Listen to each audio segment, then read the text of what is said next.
Bonjour à tous. On est jeudi 14 mai 2026 et notre cher ami, notre frère, le lieutenant-colonel Anthony Aguilar, est avec nous aujourd'hui. Bienvenue parmi nous, Tony. Merci. Merci de m'avoir invité. C'est toujours un plaisir d'avoir ces excellentes discussions avec vous.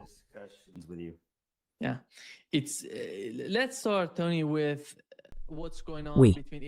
Commençons, Tony, par ce qui se passe entre Israël et le Liban. Je pense qu'on voit de nouvelles images qui viennent du Liban.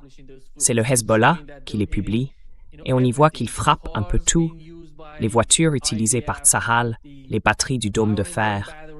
On voit aussi qu'ils attaquent les chars. On voit bien ce qui se passe entre Israël et le Liban. Est-ce que, selon toi, on n'avait jamais vu ce genre d'attaque de la part du Hezbollah auparavant? Qu'est-ce qui se passe, à ton avis, sur le terrain, entre Israël et le Liban?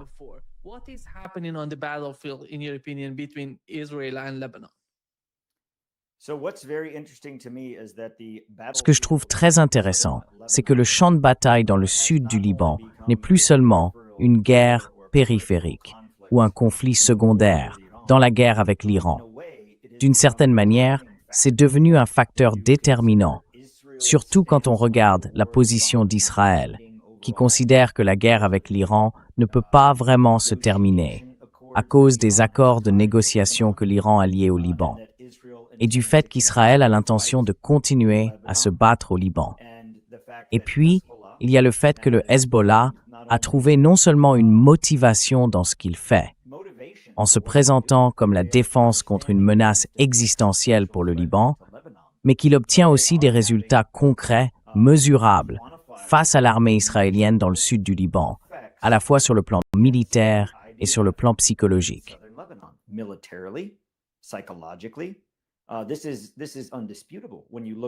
C'est indiscutable. Quand on regarde le succès que le Hezbollah remporte sur le champ de bataille, dans le sud du Liban, au sud du fleuve Litani, et la manière dont il défend. En fait, le Litani est devenu un peu comme la Marne pendant la Première Guerre mondiale. Le Hezbollah est devenu le roc du Litani. Ils tiennent bon.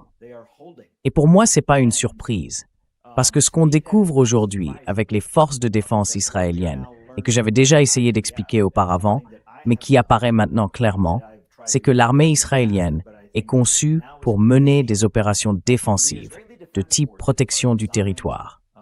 Elle est très efficace à Gaza quand elle largue des bombes de 900 kilos sur des quartiers et qu'elle affronte des femmes et des enfants sans armes.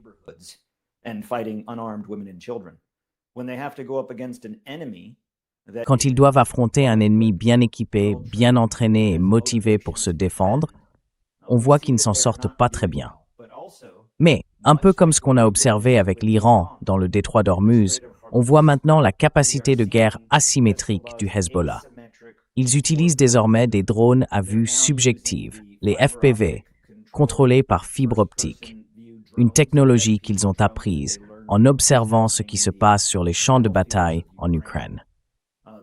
Ils emploient ces tactiques asymétriques avec pas mal de succès. Et ça va continuer. L'ampleur, la rapidité et le rythme opérationnel de cette guerre sont trop élevés pour que les forces israéliennes puissent s'adapter en cours de route. Elles vont continuer à subir de lourds coups dans le sud du Liban.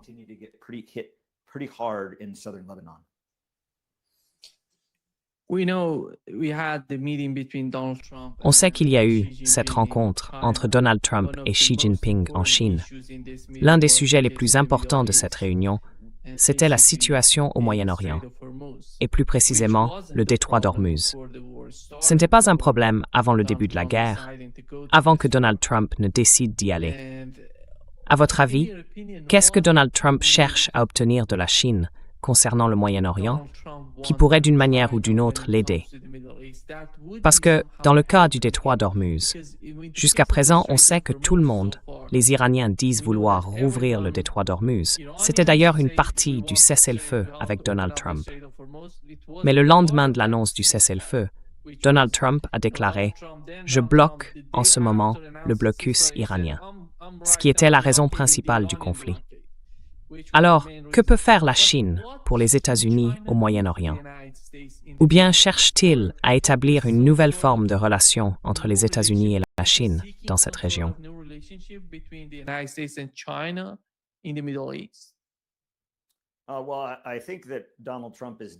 Eh bien, je pense que Donald Trump cherche désespérément à améliorer ses relations avec la Chine et tout ce qui peut détourner l'attention ou réduire la pression liée à ce qui se passe dans le détroit d'Ormuz et contre l'Iran.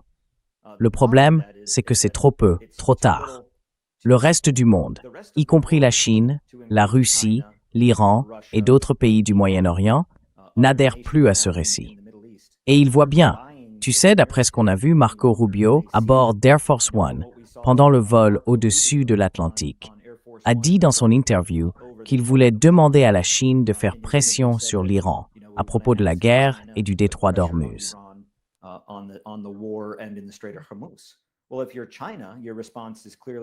Eh bien, si vous êtes la Chine, votre réponse, c'est clairement « cette situation n'existait pas avant que vous ne la créiez ». Donc, même si la Chine est concernée, notamment à cause du flux de pétrole, de produits pétroliers, d'hélium et d'autres marchandises qui passent par le détroit d'Ormuz, la Chine peut tenir. Elle peut résister. Ce qui compte vraiment maintenant, c'est de voir jusqu'où ira la détermination du partenariat et de l'alliance entre la Chine et l'Iran. Entre la Chine, l'Iran et la Russie. Et quand on met tout ça ensemble, ils peuvent supporter la pression économique, militaire, diplomatique, bien plus longtemps que les États-Unis ne le peuvent seuls.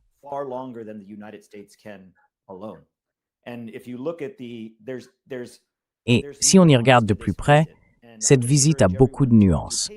J'encourage vraiment tout le monde à prêter attention à chaque étape, depuis le tout début. Quand Air Force One a atterri, Xi Jinping n'était pas là pour accueillir le président. Ce n'était pas un hasard, c'était voulu. C'est un message diplomatique très clair, de dirigeant à dirigeant. Tu viens à moi, je te verrai quand j'aurai le temps. Va parler à mon ministre des Affaires étrangères. On se verra demain ou ce soir au dîner. C'est un geste de pouvoir, c'est un geste d'influence. C'est le scénario typique de Trump, mais retourné contre lui.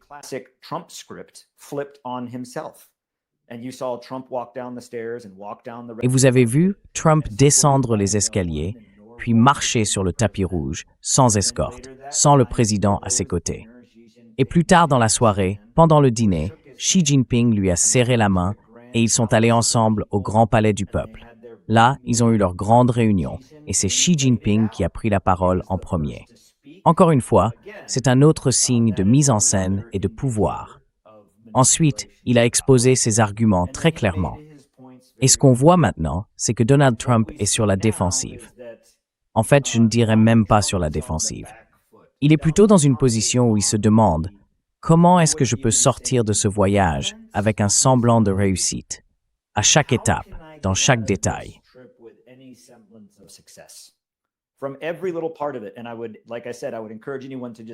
Et moi, comme je l'ai déjà dit, j'encouragerais vraiment tout le monde à suivre les mises à jour quotidiennes dans la presse. Le fait que la presse de la Maison-Blanche ait été tenue à l'écart du cortège, que des agents des services secrets n'aient pas pu entrer pour assurer la sécurité à l'intérieur du palais royal du peuple. Tous ces petits détails, c'est la manière pour la Chine de montrer clairement à cette administration que c'est elle qui contrôle la situation. Vous êtes ici parce que nous vous accueillons, et c'est nous qui fixerons les règles de cette visite. Je ne peux pas m'empêcher de penser qu'à la fin de ce déplacement, quand Donald Trump, Marco Rubio, Pete Hegseth et les milliardaires qu'il a emmenés avec lui recevront leurs petits sacs cadeaux, leur merci d'être venus en repartant, la Chine leur adressera un avertissement assez ferme. La guerre en Iran doit cesser.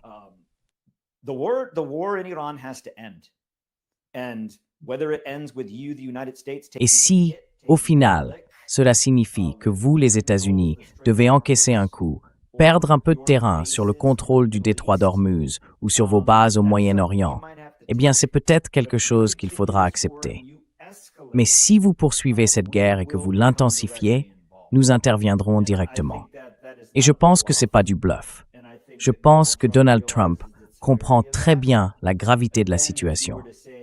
Encore une fois, si on compare la marine de l'Armée populaire de libération à la marine américaine, en un contre un, bien sûr, la marine des États-Unis aurait l'avantage.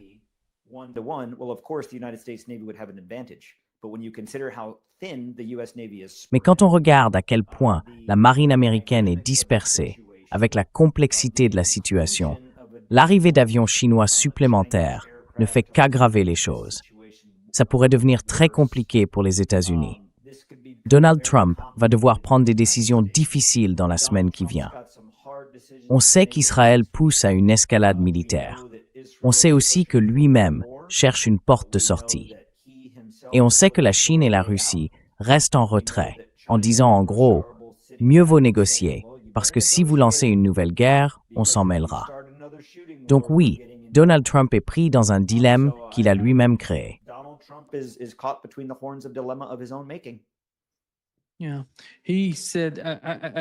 Oui, il a dit, je crois, dans l'interview que Benjamin Netanyahou a donnée à l'émission 60 Minutes, il a expliqué qu'il pense que la guerre va encore durer plusieurs mois, le temps d'arriver à une sorte de conclusion, une phase finale.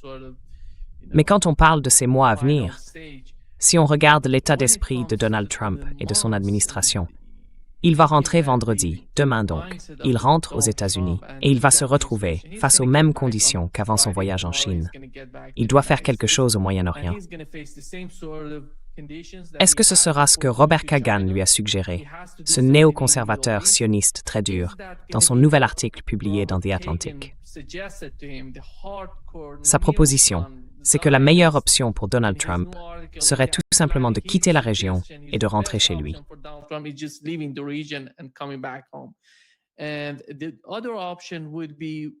Et l'autre option, ce serait ce que proposent certains autres néoconservateurs. Et Donald Trump lui-même, il en a parlé avant d'aller en Chine. Envoyer plus d'armes au peuple iranien pour provoquer un changement de régime en Iran, ou alors redoubler d'efforts dans la région, y rester pendant encore de nombreuses années, voire de nombreux mois. À votre avis, qu'est-ce qui se passe dans la tête de l'administration Trump? Je sais que c'est difficile à comprendre. Mais quand on regarde la réalité de ce qui se passe en Asie de l'Ouest, en particulier dans le détroit d'Ormuz, qu'est-ce que vous observez? Quel serait selon vous le résultat pour Donald Trump? Quelle serait la solution pour atteindre ses objectifs?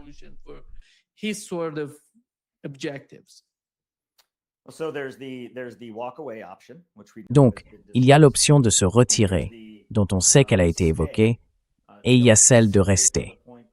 Ne pas aller jusqu'à une nouvelle guerre à grande échelle, ni à un conflit direct, mais rester sur place et maintenir la pression. L'idée, ce serait peut-être d'affaiblir le gouvernement actuel, l'ayatollah ou le nouvel ayatollah, en s'appuyant éventuellement sur les Kurdes ou sur certains pays du Golfe pour agir davantage, pour resserrer l'étau, exercer une pression et finir par provoquer un changement de régime. Mais ça prendrait beaucoup de temps. Ce n'est pas quelque chose qui se ferait en un an. On parle d'un processus long. Et Donald Trump se retrouve aujourd'hui face au même type de décision que George Bush a dû prendre avec l'Afghanistan et l'Irak.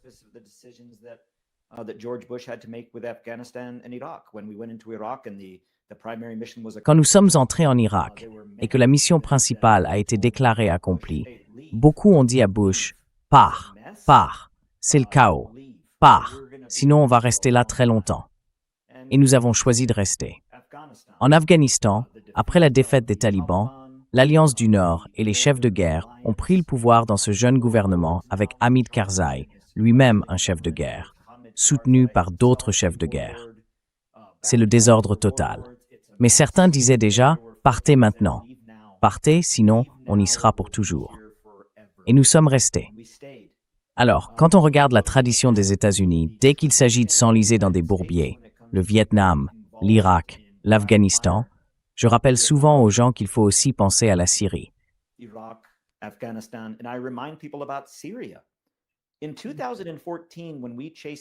En 2014, quand on a pourchassé Daesh en Syrie avec des drones, ça s'est transformé en intervention au sol, puis en occupation de longue durée.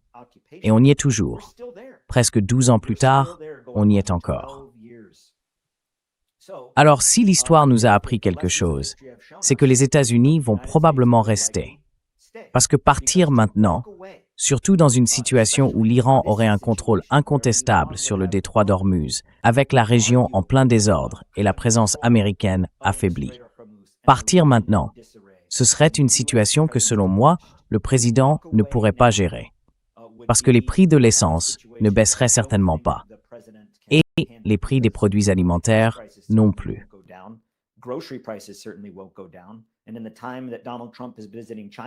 Et pendant que Donald Trump est en visite en Chine, un nouveau rapport montre que le prix du carburant, des produits alimentaires et de tout ce dont les Américains ont besoin pour vivre a encore augmenté. Il rentre donc dans un climat diplomatique assez tendu, après un voyage en Chine qui, disons-le, n'a pas été un succès. Je dirais qu'on pourrait lui donner une note de C-, pour reprendre l'échelle américaine.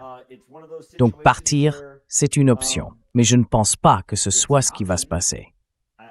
À mon avis, on va plutôt voir les forces navales américaines, la marine et les marines se préparer et être déployées dans cette région pendant un bon moment. Certainement pas pour quelques semaines, mais plutôt pour des mois, voire des années.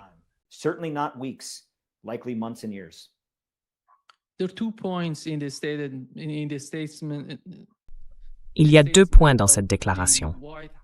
Dans le communiqué de la Maison-Blanche, publié après la rencontre entre Donald Trump et Xi Jinping, 2 éléments concernent la situation autour du détroit d'Ormuz. Le premier, c'est l'ouverture du détroit d'Ormuz. Le second, c'est sa démilitarisation. Les deux sont d'une certaine manière liés à Donald Trump et au blocus qu'il met en place ou qu'il maintient dans le cas du détroit. Et comment voyez-vous ce blocus? Parce que si, lors de la rencontre avec Xi Jinping, vous tombez d'accord pour agir sur ce point. La démilitarisation, ça veut dire il faut que la Chine se retire. Pour moi, ça ne veut rien dire d'autre. Est-ce que ça va vraiment se produire? Ou est-ce que ce sera comme ce qu'on a vu après la rencontre qu'il avait eue avec Vladimir Poutine à Anchorage, en Alaska? Une rencontre dont en 24 heures, tout le monde avait oublié les promesses et les engagements pris. Alors, qu'attendez-vous de l'administration Trump? What do you expect from the Trump administration? Eh bien, l'administration Trump, sur le plan intérieur, a écarté, renvoyé ou poussé dehors la majorité des amiraux et des généraux qui avaient un peu de jugeote. Aujourd'hui, il est entouré de courtisans et de béni-oui-oui qui suivront probablement ce que lui ou Pete Hegseth veulent faire, au lieu de se lever pour dire ce qu'il faudrait vraiment faire. Et si on regarde le blocus naval américain, je vous donnerai cet exemple. Imaginez que le détroit d'Ormuz soit un but de football. Vous tirez, le gardien arrête le ballon, mais il rebondit sur ses mains, part dans les tribunes et quelqu'un l'attrape.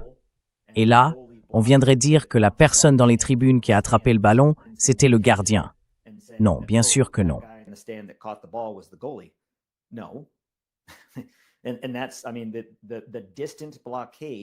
Je veux dire, le blocus à distance que la marine américaine met en place en ce moment se trouve à presque 300 000 nautiques au sud du détroit, dans le golfe d'Oman et la mer d'Arabie. Et d'autres forces sont encore plus loin, dans l'océan Indien, près de Diego Garcia. En réalité, il n'y a rien dans le golfe Persique, à part les forces que nous avons à Bahreïn et au Qatar, le long de la côte ouest du golfe. Donc, le blocus américain ne fait pas grand-chose, à part intercepter les navires qui passent par le détroit avec l'accord de l'Iran. Les États-Unis les laissent continuer ou bien les renvoient. Stratégiquement, ça n'a aucun sens comme blocus. Et encore une fois, si on regarde l'histoire de la marine, un blocus d'un blocus, ça n'a vraiment pas de logique, surtout quand on considère que ce qu'on essaye de bloquer est déjà sous le contrôle du blocus qu'on prétend bloquer.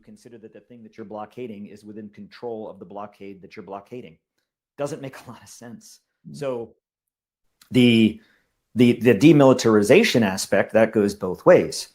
And regardless of how you want to put it, well, Iran does geographically, physically, by maritime law and by their proximity, does have the ability to physically control the strait. I mean, that's just the the fact of the world geography. And if you look at what we've seen in the past with the demilitarization of strategic points, Le canal de Suez, le canal de Panama ou d'autres passages stratégiques, ce sont souvent des sujets de tension. La question, c'est toujours qui les contrôle, qui prélève les taxes et qui paie qui. who controls them, who levies the taxes, who does who pay. In this situation, it is very likely. Dans cette situation, il est très probable que l'Iran parvienne à garder, d'une manière ou d'une autre, que ce soit un contrôle partagé ou total, le détroit d'Ormuz, et qu'il en tire profit, au moins en partie, pour un avenir prévisible. Et si les États-Unis choisissent de rester et de défendre cette sorte de blocus à distance, ça ne fera qu'épuiser nos forces et notre niveau de préparation, et ça coûtera très cher. Si au contraire, on décide de dire « D'accord, on se retire », vous gérez ça sous ces conditions, l'Iran gagne quand même. L'Iran sort de cette situation dans une position meilleure qu'au départ. D'un point de vue stratégique, c'est une victoire. Strategically, that is a win. Benjamin Netanyahu announced that he would Benjamin Netanyahu a annoncé qu'il se trouvait aux Émirats arabes unis pendant la guerre, ce que le gouvernement émirati a ensuite démenti. Ils ont dit que ça n'avait pas eu lieu. Alors, qu'est-ce qu'ils cherchent en Israël en diffusant ça maintenant? Ils savent très bien qu'il y a des tensions entre l'Iran et les Émirats. Qu'est-ce qu'ils espèrent en tirant parti de cette annonce, en disant que Netanyahou était aux Émirats? On sait ce que les services de renseignement ont révélé sur les Iraniens. Si on regarde les médias iraniens, ils affirment carrément que des troupes israéliennes et des systèmes de défense aérienne étaient présents aux Émirats pour les défendre et qu'ils ont ensuite lancé des attaques depuis là-bas contre l'Iran. Ils savent tout ça. Mais pourquoi Netanyahou a-t-il besoin d'annoncer qu'il était aux Émirats pendant la guerre, alors que le gouvernement émirati a nié? Ils connaissent parfaitement l'atmosphère dans la région. Elle est totalement défavorable à Israël.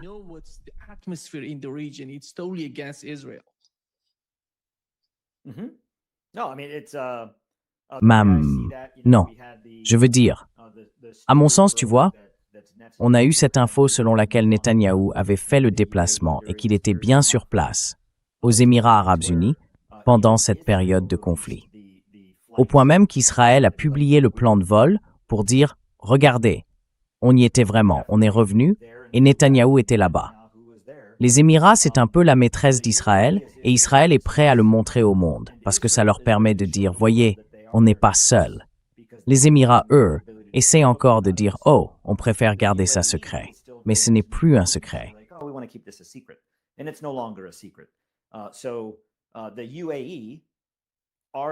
Alors, les Émirats arabes unis, est-ce qu'ils renforcent leurs liens directement avec Israël? Oui. Est-ce qu'ils veulent déjà que la région le sache? Non.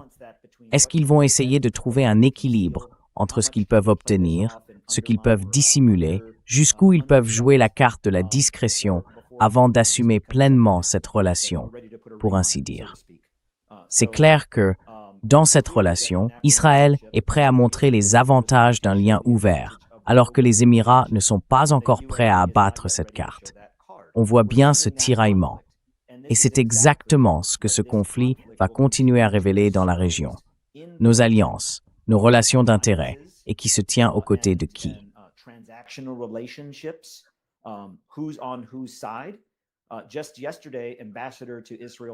Hier encore, l'ambassadeur en Israël, Mike Huckabee, a clairement déclaré que les pays du Golfe devaient choisir leur camp, d'un côté ou de l'autre. Et c'est vrai, les nations du Golfe vont devoir décider de quel côté elles se situent. Je pense que, pendant un certain temps, alors qu'elles explorent ces relations pour savoir à qui elles veulent s'allier, il va y avoir un peu de séduction, un peu de jeu de rapprochement, comme pour dire, bon, dans quelle direction on veut aller avec tout ça. Les Émirats arabes unis, eux, se trouvent clairement dans une position délicate, compte tenu de leur géographie et de leur situation politique.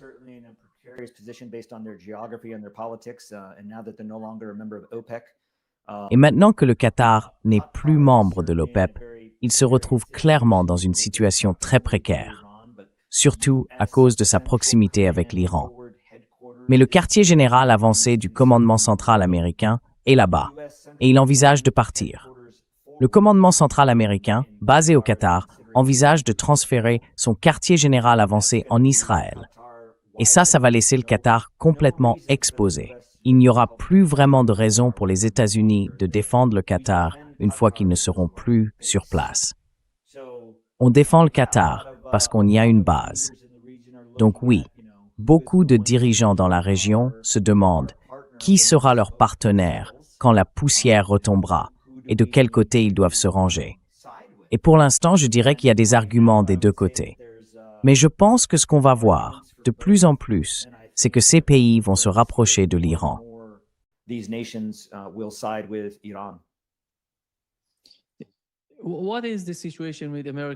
Quelle est la situation des bases américaines, compte tenu des nouveaux rapports publiés dans différents médias? Pas seulement sur CNN, on a vu d'autres grands médias en parler, comme le Wall Street Journal et d'autres encore. Quelle est selon vous la situation actuelle des bases américaines dans les pays du Golfe?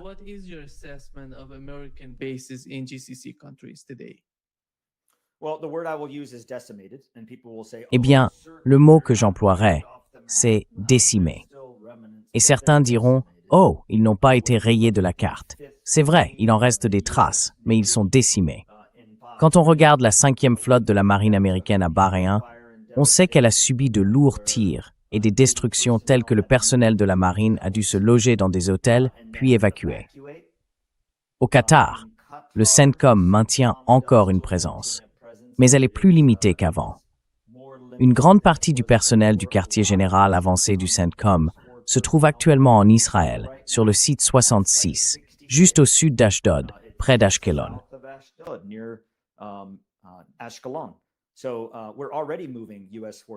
Nous sommes déjà en train de déplacer des forces américaines depuis l'une de nos principales bases avancées au Qatar vers Israël, avec le projet d'y transférer le quartier général avancé du commandement central américain. C'est un changement majeur, mais il est en cours. Au Koweït, il y a le camp Arif Jan, qui abrite le quartier général de l'armée américaine pour la région centrale. Nous avons évacué beaucoup de personnel de ce site et une grande partie a été touchée et rendue inutilisable. Il y a aussi le camp Brering, également au Koweït, que nous utilisons comme base de déploiement dans la région. C'est là que se trouvent les forces de l'opération Spartan Shield, une importante unité blindée que nous gardons en réserve pour répondre à une guerre terrestre. Mais certains de ces éléments ont dû être déplacés et nous avons perdu ce point d'appui stratégique.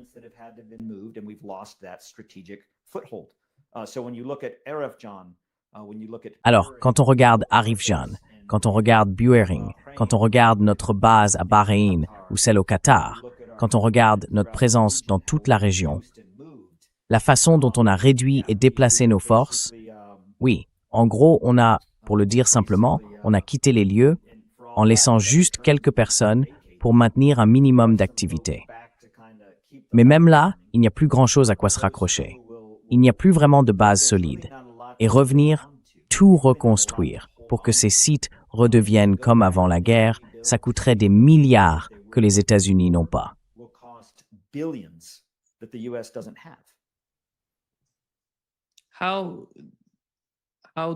Comment cette influence, vous savez, la situation avec les bases américaines, impacte-t-elle la capacité des Israéliens si, disons, Donald Trump revient à la Maison-Blanche et décide d'attaquer à nouveau l'Iran? Une nouvelle guerre, comme Benjamin Netanyahou l'évoquait dans son interview à l'émission 60 minutes. Imaginons que ce soit le cas. Comment voyez-vous la situation en Israël?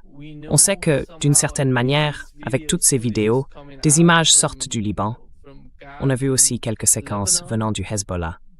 Mais dans l'ensemble, si on regarde les capacités de défense d'Israël aujourd'hui, comment les évaluez-vous?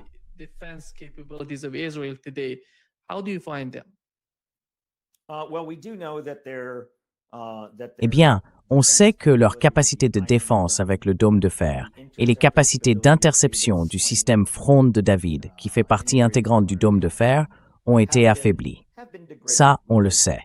Au niveau des systèmes, de la couverture, des radars, des munitions, ils vont devoir être beaucoup plus sélectifs dans la façon dont ils utilisent le dôme de fer, bien plus qu'avant. Mais que les États-Unis quittent leur base dans la région pour se recentrer en Israël, ça joue directement en faveur de Netanyahou.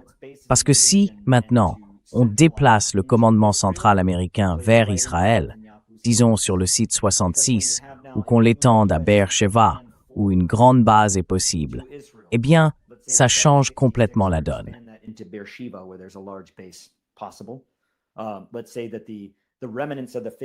Disons que les restes de la 5e flotte, vous gardez peut-être un petit détachement à Bahreïn, qu'on peut évacuer rapidement, mais vous les déplacez, disons à Haïfa, à Ashdod ou à Ashkelon, avec un accès à la Méditerranée.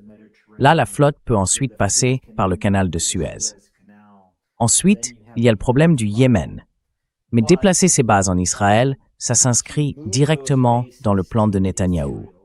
Parce qu'à ce moment-là, les États-Unis vont devoir défendre leurs ressources dans la région. Ce qui veut dire qu'on y amène tout ce qu'on avait ailleurs. Les systèmes THAAD, les systèmes Patriot, les intercepteurs, les attaques MS, les GMLRS, les HIMARS. On transfère tout ça en Israël et on protège Israël pour, en réalité, nous protéger nous-mêmes.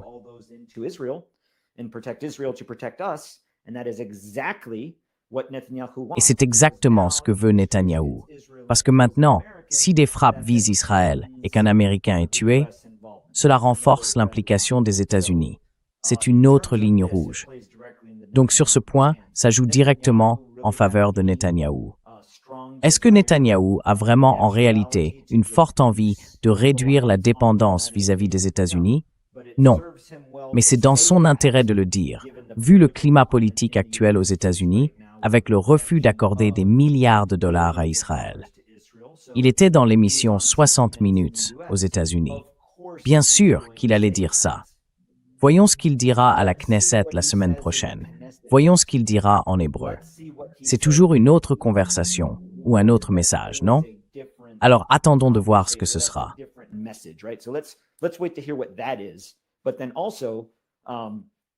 Mais je pense aussi que Netanyahou comprend que Donald Trump va être le dernier président vraiment pro-israélien. Il sait que Donald Trump est le dernier président qu'il peut manipuler et contrôler. Et qu'après Trump, les choses vont prendre une toute autre direction pour Israël. Je crois qu'il cherche déjà d'autres partenaires, comme l'Inde, par exemple. On le sait, c'est un peu une relation symbiotique, où il y a l'hôte et, disons, le parasite, d'une certaine manière.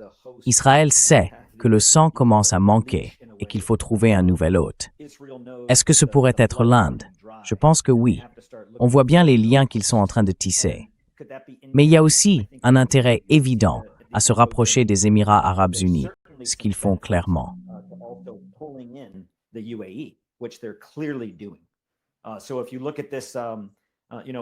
Alors, si on regarde bien, pour tous ceux qui ont déjà joué au jeu Risk, vous voyez, quand on a toutes ces pièces sur le plateau, eh bien, en ce moment, ces pièces qu'on voit se déplacer vers Israël ou ces influences qui s'étendent, tout ça fait partie des plans de Netanyahou pour, d'une part, maintenir le conflit et le chaos.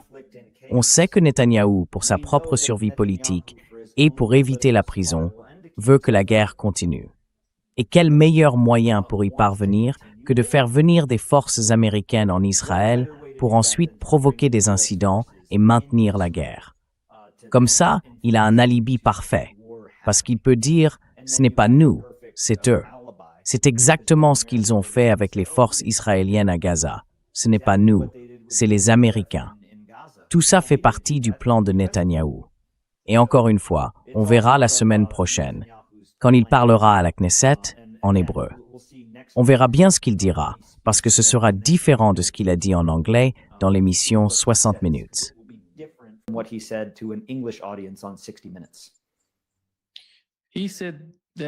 Il a dit qu'Israël voulait être indépendant des États-Unis. Et quand on lui a demandé dans quel délai, il a répondu « dans les 10 prochaines années ». Vous pensez que ça pourrait arriver bientôt entre les États-Unis et Israël?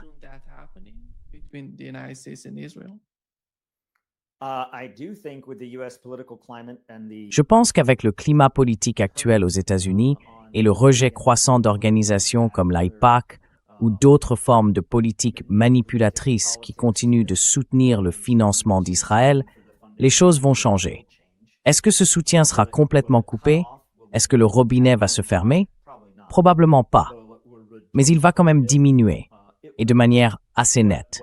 Oui, il va baisser. Ce qui garantit au moins la poursuite de ce soutien à court et moyen terme, c'est la présence de bases américaines en Israël.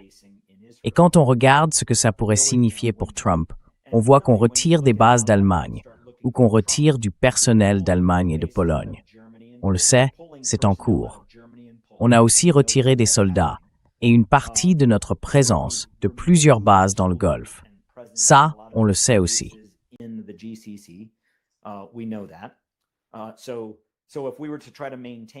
Alors, si on essayait de maintenir un avant-poste avancé, pour ainsi dire, est-ce que ce serait logique, géographiquement, politiquement, compte tenu de ce que les États-Unis présentent comme leur partenariat et leur alliance avec Israël, de le placer en Israël? Bien sûr que oui. Et ça, évidemment, ça s'accompagne de beaucoup d'avantages, de beaucoup d'argent, de beaucoup de soutien. Il faut construire des bases, il faut enfin tout ce qui va avec. Et ça, c'est le complexe militaro-industriel, il continue de tourner. Et tout ça, ça sonne comme un gros cha-ching pour Halliburton, Kellogg, Brown & Root, General Dynamics.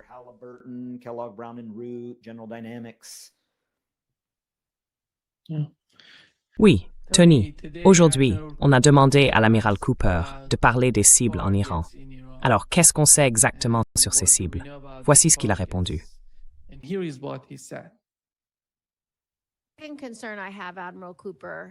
Mon principal sujet d'inquiétude, amiral Cooper, c'est la façon dont nous avons mené cette guerre jusqu'à présent.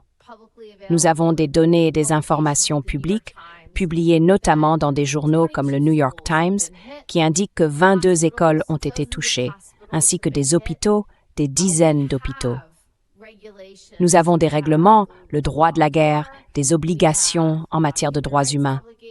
Nous avons aussi nos propres exigences en matière de ciblage pour éviter les pertes et les morts civiles. Est-ce que vous appliquez bien toutes les lois en vigueur qui visent à réduire au minimum les victimes civiles?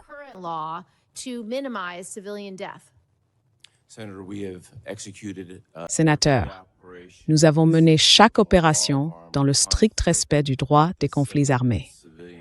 La question des victimes civiles me tient particulièrement à cœur. Nous y prêtons une attention constante. Nous suivons toutes les procédures et j'ai même, à plusieurs reprises, pris l'initiative de prévenir personnellement le peuple iranien dans des situations de conflit où il risquait d'être utilisé comme bouclier humain. S'ils avaient été prévenus, comment avons-nous pu bombarder 22 écoles? Nous n'avons aucun élément qui est confirmé. Combien d'écoles nous bordé? Il y a actuellement une enquête en cours sur des victimes civiles parmi les 13 629 munitions utilisées. Alors, comment expliquez-vous les informations publiques selon lesquelles 22 écoles et plusieurs hôpitaux ont été touchés? Nous n'avons aucun moyen de confirmer ça. Aucune indication de ce genre, sénateur. Tu ne peux pas le confirmer ou il n'y a aucun signe que ce soit vrai? Lequel des deux? Aucune indication. Eh bien, les éléments disponibles publiquement vont dans ce sens. Il y a effectivement une indication. Avez-vous enquêté sur ces allégations? Non, nous n'y pas fait.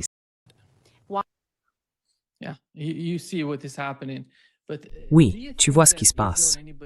Mais dis-moi, est-ce que tu penses qu'il y a quelqu'un... Enfin, on sait bien que tôt ou tard, il va y avoir une enquête, d'une manière ou d'une autre.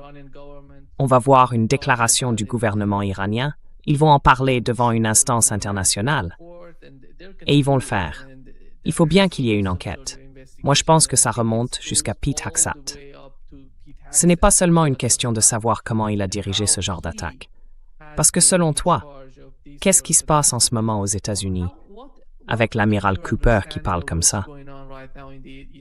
On a l'impression qu'il n'y a aucune enquête en cours au sein de l'administration sur les cibles, ni sur la manière dont la guerre s'est déroulée pendant ces quoi, 40, 39 jours de conflit. going on during those, 40, 39 days of war. Well, what I would like to say directly to Eh bien, ce que j'aimerais dire directement à l'amiral Brad Cooper, et quand cette vidéo sera publiée, peut-être que quelqu'un pourra taguer le CENTCOM américain, c'est que vous allez aller en prison. Que ce soit sous cette administration, probablement pas, mais sous la prochaine, c'est évident que sous votre commandement, nous avons commis des crimes de guerre atroces. Le discours politique de l'amiral Cooper, sa langue de bois sur les soi-disant indications, corroborations ou on ne savait pas, on savait, c'est un mensonge. Il ment. Nous savons parfaitement que lors de ces frappes, nous avons touché des écoles et des hôpitaux, y compris le 28 février, l'école de filles Manav.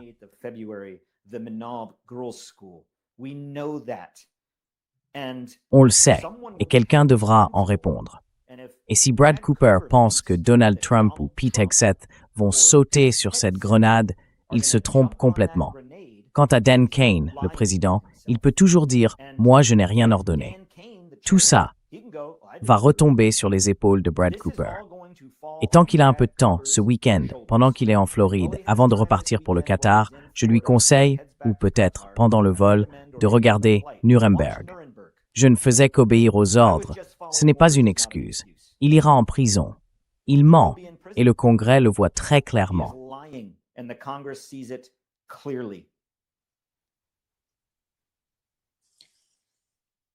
Tony, do you see, Tony, Pete Hegseth est-ce que tu vois, tu sais l'attitude de Pete Hegseth face à cette guerre?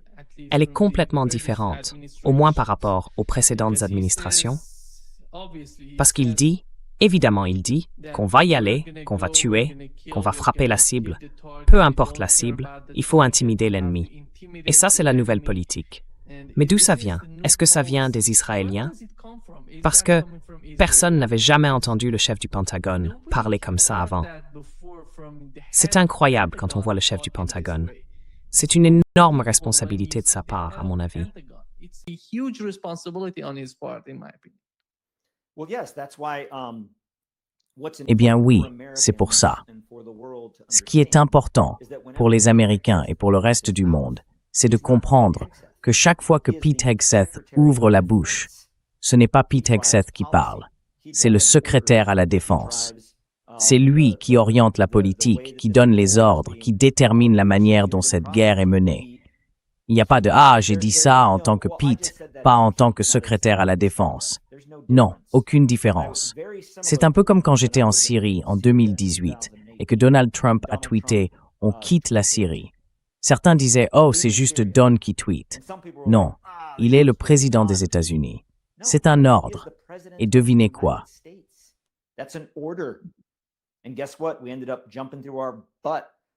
On a fini par se démener dans tous les sens pour essayer de sortir de Syrie à cause de ce tweet.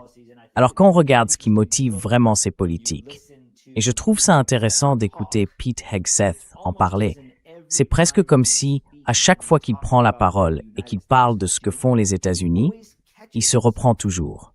Ce n'est pas naturel. On dirait qu'il y a quelqu'un dans le public qui le regarde pour lui rappeler quelque chose, ou qu'il lit une note devant lui. « Ah oui, pense à dire ça ». Il se corrige toujours. « Ah, et Israël. Ah, et Israël. » Pour moi, c'est très clair. C'est la queue qui remue le chien, et celui qui remue, c'est Israël.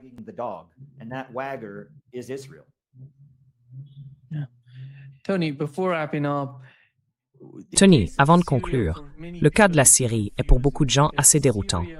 Parce qu'en Syrie, on a eu la chute de Bachar al-Assad, qui était considéré comme le pire ennemi. Comme Benjamin Netanyahou l'a répété à plusieurs reprises, Assad devait partir. Obama l'a dit, Clinton l'a dit, tout le monde disait qu'Assad devait partir. Et au final, Assad est parti. Et maintenant, on a ce nouveau dirigeant, le chef du HTS, le coupeur de tête à Damas.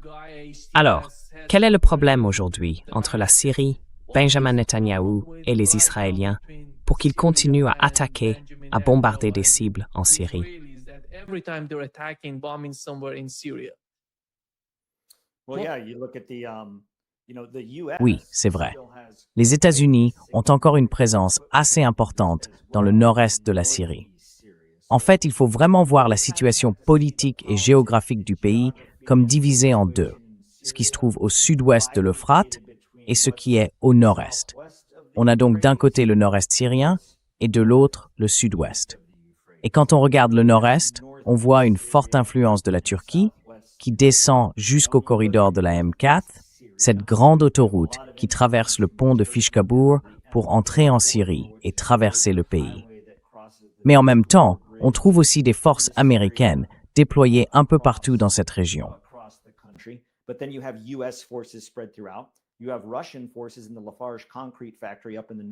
Il y a des forces russes installées dans l'usine de ciment Lafarge, tout au nord-ouest, là où l'Euphrate entre en Syrie, ou plutôt là où l'Euphrate traverse la Turquie. Donc dans le nord-est de la Syrie, il se passe beaucoup de choses que le gouvernement syrien ne contrôle pas vraiment. Et puis dans le sud-ouest du pays, on a surtout le désert de la Badia, puis Damas et les grandes zones urbaines. Quand on regarde tout ça, je pense que dans le cadre de ce que Benjamin Netanyahou et Israël appellent la Pax Judaïca, ce que certains nomment le Grand Israël, le plan s'étend du plateau du Golan, depuis les fermes de Sheba, jusqu'au fleuve Euphrate en Syrie.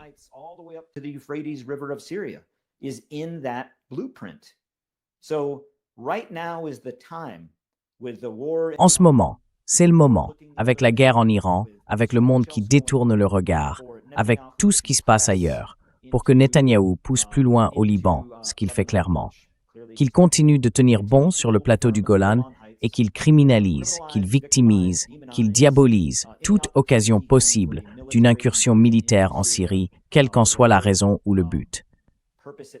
Mais je pense que Netanyahou cherche justement ça. Et donc, en ce moment, encore une fois, chaque fois qu'il y a du chaos, de la confusion et des conflits, c'est là qu'Israël cherche à en tirer parti. Est-ce que c'est le cas dans le sud-ouest de la Syrie? Oui, tout à fait. C'est une autre situation propice à une influence accrue d'Israël. Je pense qu'on va commencer à en voir davantage, surtout autour du plateau du Golan. Ça a toujours été un point de tension, et je crois qu'on va en entendre de plus en plus parler dans l'actualité.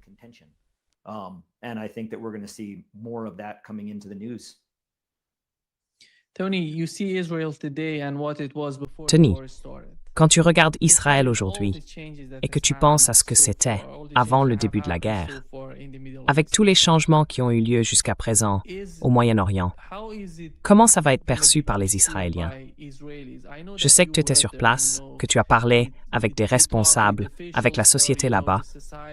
D'après toi, comment ils se sentent aujourd'hui par rapport à ce qu'ils ressentaient avant le début de la guerre?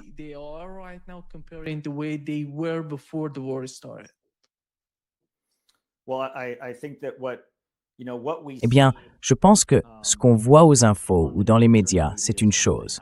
Moi, j'y suis allé. Et ce que je crois, c'est qu'Israël souffre aujourd'hui d'un problème profond. La majorité, je ne dis pas chaque personne, mais la majorité, vit dans une société malade et manipulée. Quand on voit des gens s'asseoir sur une colline à Sderot, manger des sandwichs, boire des sodas, rire, prendre des selfies pendant que des bombes tombent sur Gaza, tuant des femmes et des enfants, et qu'on célèbre ça. À Ashkelon, il y a même un bar sportif, avec des télévisions qui diffusent en direct les images des caméras de l'armée israélienne à Gaza. Les gens regardent ça comme s'ils suivaient un match, les bombardements, les tirs.